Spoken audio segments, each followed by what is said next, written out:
Hello again, it's me Juno. I wanted to bring this video to talk about the initial balance, even though I already have a video talking about how do I apply the initial balance, but this is going to be more like an example of the initial balance itself. Um, I just want to go through a quick example on a trade that I took. I think it was around 11 something during New York session, following how I just wait for a break on the initial balance. We're gonna go over now. We are here on the 12th of January 2026. The initial balance already formed from 9:30 to 10:30. And we're gonna focus on what happens next after breaking the initial balance to one of the sides. In this case, we broke higher. To consider this as a break, we need to look for a 5 minute. Uh, in my case, I use a 5 minute closure above the initial balance. We can see that 11:10 candle closure gives us the confirmation that we broke higher. And at this point, what I look for is a retracement inside the initial balance again. If we pull over the initial balance statistics for NQ over the past 3 years, and we check the retracement statistics. Let me pull it over here for you guys.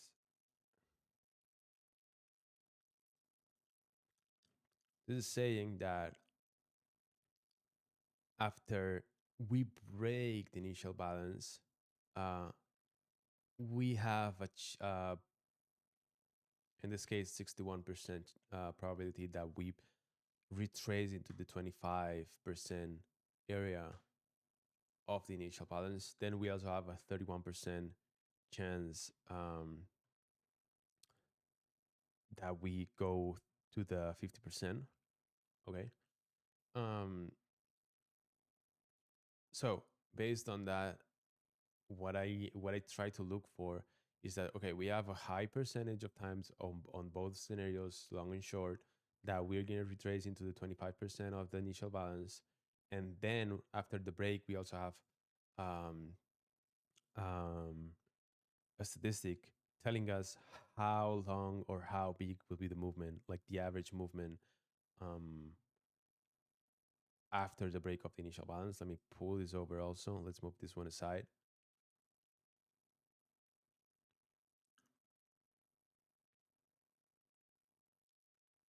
Uh,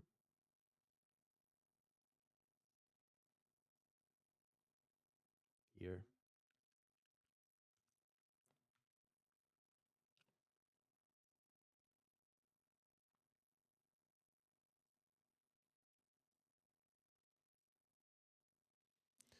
This is the performance. So we can check how much will the average or max extension, average extension, and max extension is from breaking to the upside or to the downside. So breaking into the upside, we have an average extension of 0.16 um, to the upside.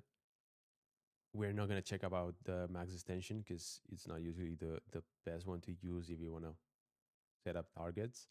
So at this point, we didn't reach that max extension. We broke higher, so we would want to look for retracement back into the 25% of the initial balance. So roughly, if that's 50%, 25% would be something like this. So my idea is that I want to look for something, a POI, something that tells me that we might bounce from inside this 25%.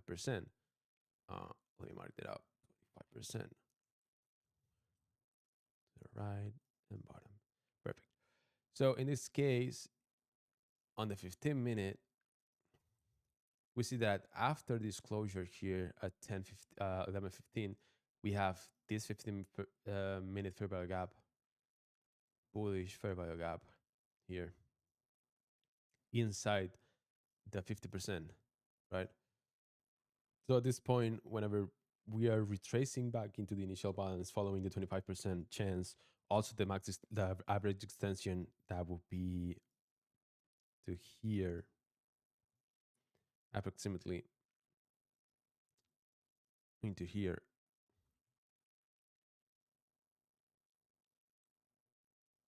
a little bit higher, but roughly here. What I would look for is just retrace and then moving higher.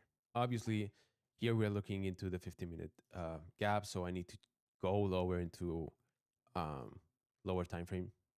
In my case, I think I took it on the 30 or even the 15 seconds, but I would look for price to tap lower and around this area. Whenever I see a liquidity sweep, here we have the liquidity sweep. We also have this one here. In my case, I think I bought around this sweep and then I bought around this one in these two areas here and here. You would build a position here, and my first liquidity target would be um, this high here. That would be my buy side liquidity. But if I wanted to aim for the average extension, it would be something around here. So I would build my position here and wait for price to move again higher. In this case, we just took the buy side liquidity, and I don't remember if we reached the average extension. Exactly, we reached here the average extension based on Edgeful statistics. And then I think we just ranged basically. So look how in this example, both reports helps us to just define where do we want to have an entry, like where do we want to start looking for a position, and where we should just get out of this position. Whether if the entry was here or even higher, you had like room enough, like enough room to get a position to the upside backed with statistics.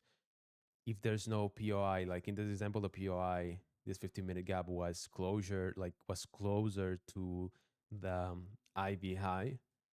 But if it was down below, I would just wait for this one. If I get it, I get it. If I don't, I don't. But I want to see the statistics follow that we get a retracement into the area, and then my POI. That's going to be my reason for price to keep moving higher, and then to set up my take profit expectations would be by following the average extension from the IV, a fully backed trade basically. I hope you liked it. I think I'm gonna bring more videos about the IB because I think it's something super simple to just take take action on. So yeah, hope you liked the video. And see you on the next one. Bye.